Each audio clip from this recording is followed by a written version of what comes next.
नमस्कार, मैं अंजना और आप देख रहे हैं न्यूज सर्कल। आइए बढ़ते हैं आज की बड़ी खबर की ओर। सिर्फ मुंबई में दोस्ती, देवेंद्र फडणवीस ने अमित शाह को बताया निकाय चुनाव का सीक्रेट प्लान। अब एकनाथ शिंदे क्या करेंगे? नवंबर से दिसंबर के बीच संभावित महाराष्ट्र निकाय चुनाव के लिए नगर निगम में परिसीमन की प्रक्रिया शुरू हो चुकी है। सभी पार्टियां चुनाव के लिए नए सिरे से तैयारी कर रही हैं। यूबीटी प्रमुख उद्धव ठाकरे 20 साल बाद एक बार फिर चचेरे भाई राज ठाकरे से हाथ मिलाकर महाविकास आघाड़ी को अपना इरादा बता दिया है। कांग्रेस और एनसीपी शरद पवार ने अभी अपने पत्ते नहीं खोले हैं। एकनाथ शिंदे और अजित पवार शर्तों के साथ महायुति के साथ चुनाव लड़ने के लिए तैयार हैं, मगर महाराष्ट्र बीजेपी के नेता अपने सत्ता के सहयोगियों के साथ निकाय चुनाव लड़ने के मूड में नहीं है। सीएम फडणवीस ने अपना प्लान अमित शाह को भी बता दिया है। छगन भुजबल की भविष्यवाणी सही हुई तो महाराष्ट्र में 4 महीने बाद बीएमसी समेत 29 नगर निगमों और 34 जिला परिषदों सहित 600 से ज्यादा स्थानीय निकायों के लिए वोट डाले जाएंगे। विधानसभा चुनाव के बाद ये पहला मौका होगा जब पार्टियां ग्राउंड लेवल पर अपनी ताकत आजमाएगी। उद्धव ठाकरे ने बीएमसी के आखिरी किले को बचाने के लिए राज ठाकरे से मनमुटाव खत्म कर लिया है। बीजेपी बीएमसी पर कब्जा कर मुंबई में अपनी पकड़ मजबूत करना चाहती है, मगर चुनाव में गठबंधन को लेकर महायुति के पेच फंसा है। महायुति में पेच फंसा है। एकनाथ शिंदे सिर्फ मुंबई में गठबंधन करने के पक्ष में नहीं है। पार्टी के एक नेता ने बताया कि अगर बीजेपी मुंबई में शिंदे सेना का समर्थन चाहती है तो उसे ठाणे और कल्याण डोंबिवली में शिवसेना का साथ देना होगा।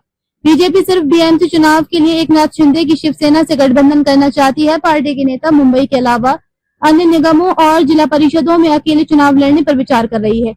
स्टेट बीजेपी के नेताओं ने अपनी मंशा केंद्रीय नेतृत्व को बता दी है। सीएम देवेंद्र फडणवीस और बीजेपी प्रदेश अध्यक्ष रविंद्र चौहान हाल ही में गृह मंत्री अमित शाह के मिले सूत्रों के अनुसार शिवसेना और एनसीपी के नेताओं के विवादों में रहने से बीजेपी असहज है।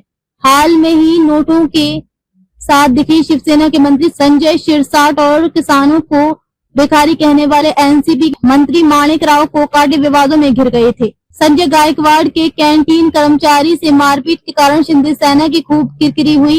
सीएम फडणवीस और रविंद्र चौहान ने अमित शाह को ग्राउंड से मिल रहे फीडबैक की जानकारी दी।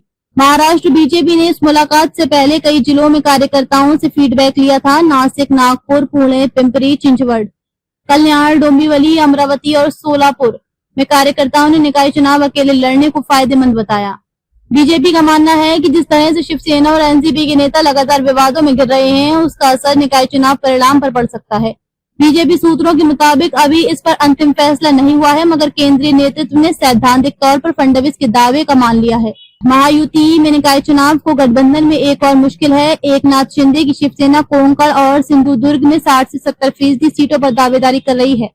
ऐसा ही हाल पुणे, पिंपरी चिंचवड और पश्चिमी महाराष्ट्र में है, जहां अजित पवार ज्यादा सीटों की डिमांड कर रहे हैं। दूसरी ओर बीजेपी सीटें छोड़ने को तैयार नहीं है। पार्टी के कार्यकर्ता भी निकाय चुनाव को ताकत आजमाने के एक मौके की तरह देख रहे हैं। पिछले दिनों सीएम देवेंद्र फडणवीस ने कहा है कि तीनों सत्तारूढ़ पार्टियां स्थानीय निकाय चुनावों में गठबंधन करने की कोशिश करेंगी और जहां ये संभव नहीं होगा वहां दोस्ताना लड़ाई लड़ेंगी। 2017 के निकाय चुनाव के दौरान सभी पार्टियां अकेले मैदान में उतरी थी। उसमें बीजेपी का रिकॉर्ड बेहतर रहा था।